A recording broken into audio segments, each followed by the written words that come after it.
a lot of fun. Yeah, the one thing I really liked about the beginning of it, one of my little hobby horses I like to get on in a variety of ways is people or policy. Is you have nations, you have people, you have equipment, you have technology, but none of that really goes anywhere or does anything without people and their agendas and their power blocks and what their power blocks, motivations and worldviews, and how that can really steer the course of history. And it almost seems like a punchline to a joke that, behind everything in Russia, there's a Romanov. But, and I'll have a follow-on question about this too, if it doesn't come out naturally. But one thing I liked about the fact is it's also helpful if the listener hasn't started going through the blog, is in addition to the other tabs that are helpful to have open is a Google or a DuckDuckGo or even a Wikipedia to look up some actual people. You use real people who existed in history. And if you could please, on the Soviet side, talk about what happened to Gorbachev and who winds up in his place instead. Sure. Well, on the Soviet side, there was a coup. And instead of 1991, this one was set in spring of 1987. Gorbachev was deposed, and he was pretty much exiled. He'll die later on. There'll be more about that in the blog, probably coming up in the next month. The man who took over was Grigory Romanov, and he was a hardliner. I mean, he was cut from the same cloth as Andropov and, people from that era. He wasn't a very big fan. I mean, obviously he wasn't a big fan of Gorbachev. And in fact, when Gorbachev became the general secretary, he pretty much threw Romanov off the Politburo. So there's the motivation, really, the personal motivation for Romanov to launch a coup. That and the fact that he firmly believed Gorbachev was taking the country down the wrong path, in real life and in the blog. So that's pretty much the catalyst right there. Romanov comes in and seizes power, and he kind of starts to realize that things are a lot worse than he was under the impression they were. Things look a lot different from the outside. Once you're inside and you're in power, it's an entirely different vantage point. So that's when the road to war really started. Figure late spring 1987 in the blog world.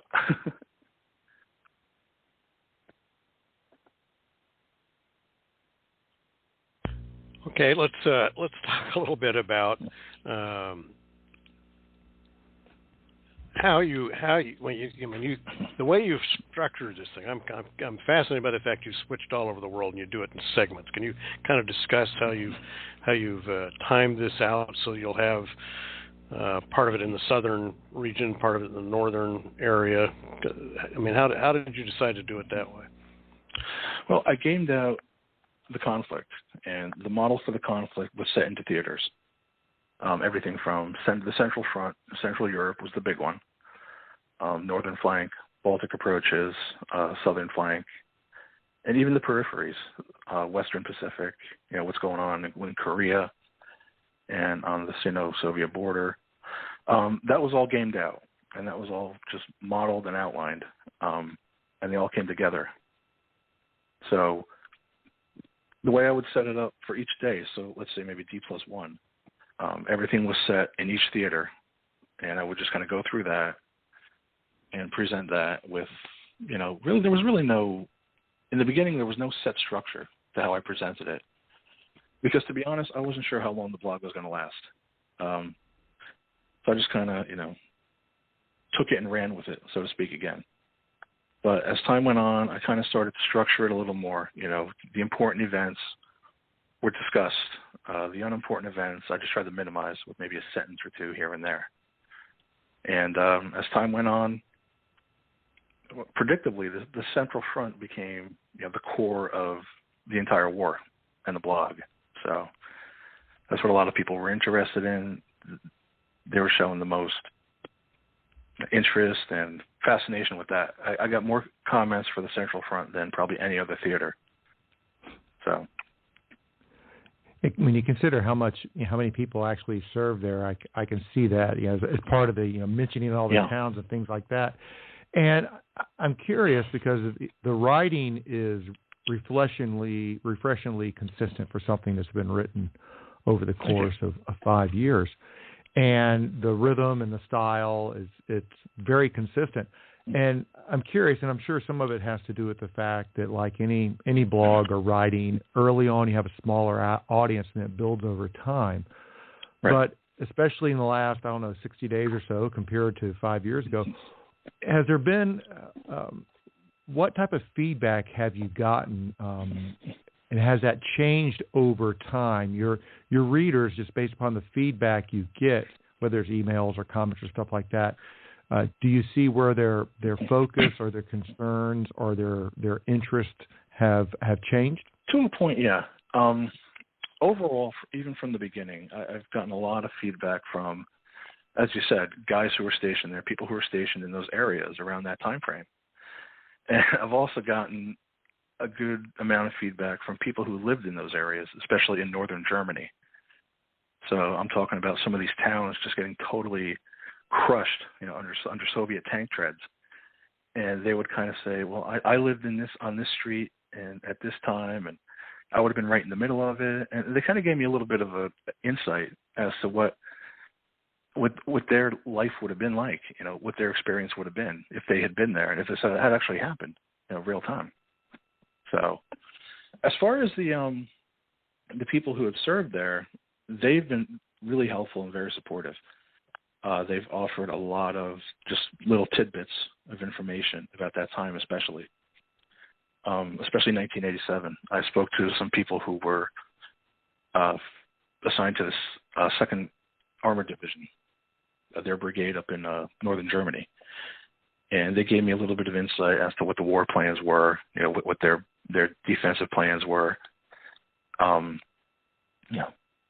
basically what they were expected to do, if the balloon went up and the Russians crossed the border. So that was helpful. And I've also heard a lot from not only Americans, but I've heard from a lot of British veterans and a lot of Danes.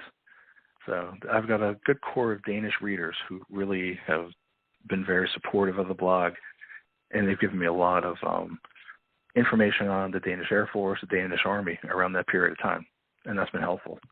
So yeah. And also, speaking of those people who lived around there at that time, I had the pleasure of spending a couple of weeks at the Austrian Staff College in Vienna, and one of the interesting conversations we would have over drinks is we had a lot of Hungarians that were in the class with us, and a couple other, scattering, a German here and Italian there type of thing. And these were all lieutenant colonels and colonels. And it was fun to sit there, and I asked that they do it in English. I couldn't follow them in German. But the Hungarians were talking about, when I was a captain, my company of tanks was designed to go through this valley. And you're talking to his Austrian counterpart, and they weren't NATO, but they knew they were going to be part of any conflict. They said, I was the anti-tank company commander, and they would talk about wargaming each other. So I'm curious, especially now that most of the Warsaw Pact and some of the Soviets are now inside our lifeline, so to speak. Have you gotten any feedback from some of those people? I've spoken to a couple former East Germans who were in the East German Army around that time, and a couple of Poles too. The Polish folks who have chimed in, they really like the fact that in the blog, Poland kind of just broke away from Russia. Poland is kind of simmering in a revolution right now, and they gave me some insight to that, and they really believe that would happen too.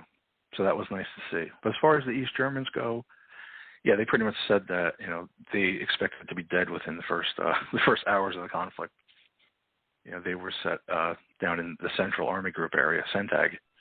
They were opposite, I guess, the West German Corps down there, and they were pretty much told right from the beginning, your life is going to be measured in hours, from the time that hostilities start. So, and they said that they accepted it. That was something that was just really accepted by them, their NCOs, their officers. They had a mission to do, and the mission was first and foremost a priority. So it's kind of strange to see that mindset.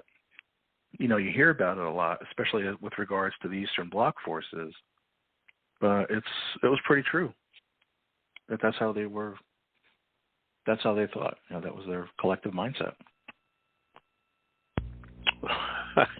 Well, I'm always amazed. I mean, I'm older than some people out there who we talk to, but the attitude of a lot of people during the Cold War, especially the early Cold War, when my dad was flying for SAC, was that they didn't expect to come home. I mean, it was. So I'm not surprised at the people in the front line. My father-in-law was a tank unit commander in the Fulda Gap and some of the other areas you discuss in your book. So, you know, that generation of guys went through the mindset that you're talking about. And I think it's important that people know that, you know, that exists. Now, one of the questions I have about writing alternative history and doing the research you're doing is, what do you see as the benefit of doing this? I mean, I'm glad you're amusing yourself and us by letting us read this, but is there something to be learned from doing from reading alternative history and thinking about what could have been? I do. I definitely think that if the alternative history is done right and written right, you could learn a lot from that particular time period in history. And maybe you could have a little more respect for it and just realize how close things may have really come to taking that, you know, that alternate route where, you know, instead of the Berlin Wall falling in 1989, it could have been Russian tanks storming into West Germany 2 years earlier. You know, if not for a couple of events, you know, going one way instead of another, you know, that could very easily have happened. So, yeah, I definitely think there's a lot of value in alternative histories. Again, if they're done right. But I guess I should also say too that just the research and everything that's involved in, you know, bringing an alternative history, whether it's a blog or a novel or whatever, to bring that to life, you know, you learn a lot. So it's a very educational experience. I learned a lot more than I really ever bargained for once I started the research. I mean, I thought I knew a lot. I thought I was pretty up on Cold War military history and things like that, but I've just learned so much. And I try to put that into some of my other blog, especially now with what's going on in Eastern Europe. Well, let's pull a thread on that. You know, when you started this in 2017, you know, and you progress along and you're continuing to go, you know, what are those things that you learned or areas you thought you understood where in the course of doing the research and creating the storyline, your opinion or point of view changed? And were there some areas that you just really weren't aware of that was really a revelation that you discovered while doing the research? Right. I would say the one area that really I learned the most about is the difference between doctrine in theory and doctrine in action. The wargaming part of things really helped with that as far as air-land battle on the Army side and the Navy's maritime strategy. When you look at the doctrine, it's all on paper, everything is neat and all, but once you start trying to put it into play, even in a simulation setting, you start to learn some of the advantages, some of the disadvantages, and just how realistic some of the things would be.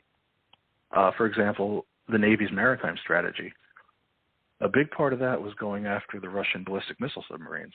You know, their bastion up north in the Barents Sea and the White Sea. That's all well and good, but to actually try to do that, well, once the shooting starts, it takes a lot more. And I kind of appreciate that a little more now. You know, the Navy had to go north. They had to secure the air and the sea around northern Norway. They had to knock back the Kola Peninsula. They had to deal with the backfires. And then once all that was said and done, then they could go in and start going after the missile subs. That's not easy. So I kind of learned a lot there as far as how difficult that would really be. Did you find it difficult to separate, or do you find it difficult to separate your past